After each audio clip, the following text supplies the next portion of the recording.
Well, shalom, shalom. I'm Barbara, and I'm always short and sweet. Charlie Kirk and the Sabbath of the Bible. Today, I'm going to tell you the one thing about the seventh-day Sabbath that you might not know. Well, when is the true Sabbath of the Bible?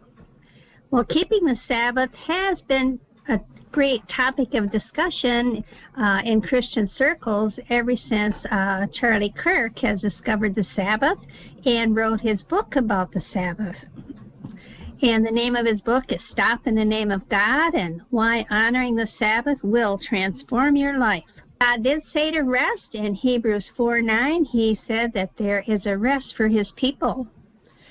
So Charlie Kirk found out about the Sabbath through his Jewish friend Dennis Prager. And so he learned about the power of the Sabbath and how to rest and how to unplug from the world for 24 hours and be with family and to worship. So Charlie Kirk says God knows best. And he says he'd love to talk about why keeping the Sabbath is so important. Well, it's one of the 10 commandments for a good reason. It's commandment number 4. Remember the Sabbath to keep it holy, Exodus 28. And it's the longest standing celebration of the creation of the heavens and the earth. And that realization changed my life. Another interview of Charlie Kirk when he's asked, who changed the Sabbath day? He replied, so it all started with the Catholic Church, and it was a change to saying the Sabbath is the Lord's Day or Resurrection Day. I disagree. It says on the seventh day. I believe the seventh day is the traditional Jewish calendar. We should not ever play games with God's perfect calendar because God is the creator of time, and time is an unbelievable, profound topic. So Charlie Kirk says, rest from life's busy schedule, turn your phone off for one day, and spend time with your family.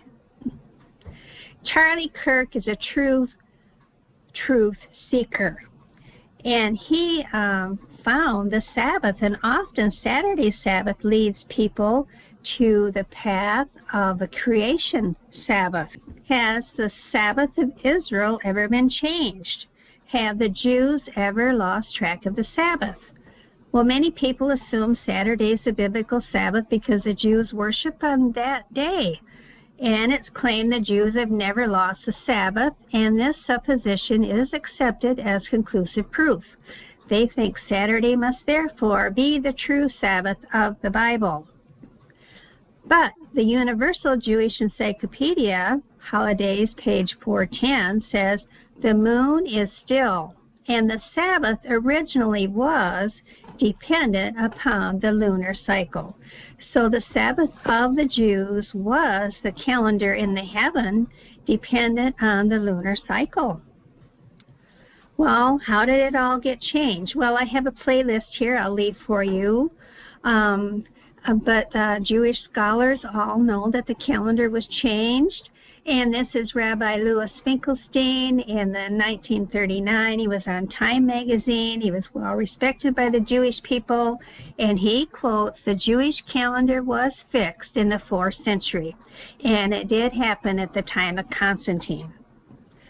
So there is a luminary that regulates the appointed times, including the weekly Sabbath. The Creator has a calendar.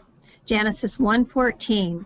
And Yah said, let there be lights in the firmament of the heaven to divide the day from the night, and let them be for signs and for seasons and for days and years.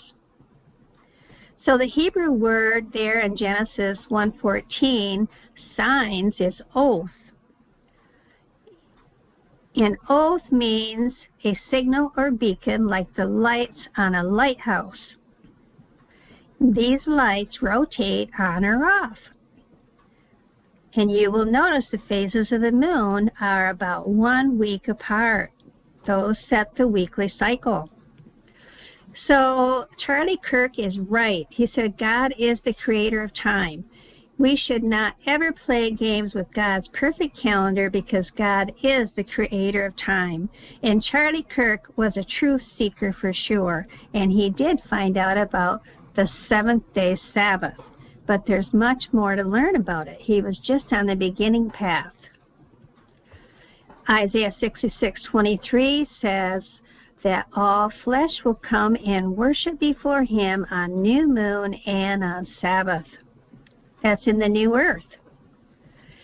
So Hosea 4:6 says, my people are destroyed for lack of knowledge.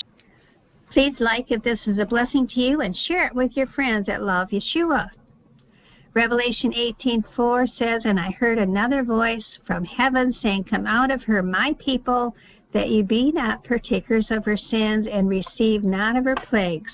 So remember, I'm short and sweet, and I'll see you back next time, Yah willing.